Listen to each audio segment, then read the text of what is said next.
क्या आप जानते हैं कि सिर्फ पत्नी ही पति के पैर क्यों छूती है, बल्कि कभी कभी पति को भी अपनी पत्नी के चरण स्पर्श करने चाहिए?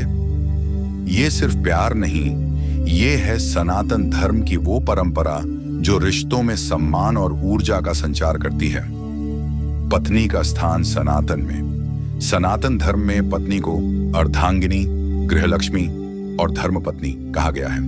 वह सिर्फ जीवन साथी नहीं, बल्कि पति के धर्म, अर्थ, काम, मोक्ष में उसकी सहयात्री होती है। जब एक स्त्री घर, परिवार और रिश्तों की नींव बनती है, तब उसमें मां अन्नपूर्णा, मां लक्ष्मी और मां दुर्गा का रूप समाया होता है। चरण स्पर्श का महत्व।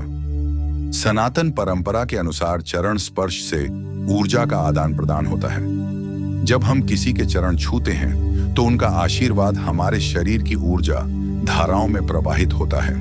पत्नी जब त्याग, सेवा और संयम के साथ गृहस्थी संभालती है तो वह सतोगुण से युक्त हो जाती है।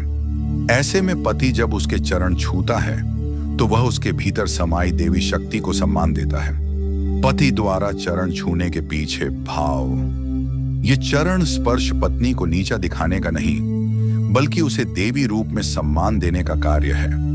जैसे राम ने सीता की अग्नि परीक्षा के बाद उसे फिर से अपनाया, जैसे शिव ने पार्वती को अर्धनारीश्वर के रूप में स्वीकारा, वैसे ही एक सच्चा पति जानता है कि सम्मान प्रेम से ऊपर होता है। चरण छूना विनम्रता है, अहंकार का त्याग है और रिश्ते में समर्पण का प्रतीक। आधुनिक संदर्भ में इसका महत्व।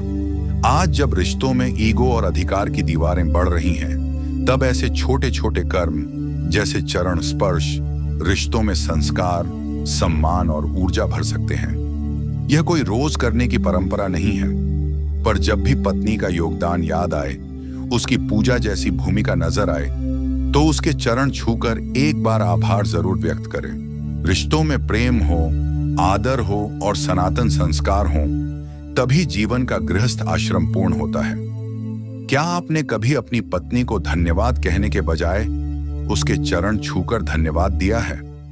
अब वक्त है कि हम बदलें और अपने संस्कारों को अपनाएं। अगर ये बात आपके दिल को छू गई हो तो वीडियो को लाइक करें और कमेंट में बताएं, क्या आप इस परंपरा को अपनाएंगे?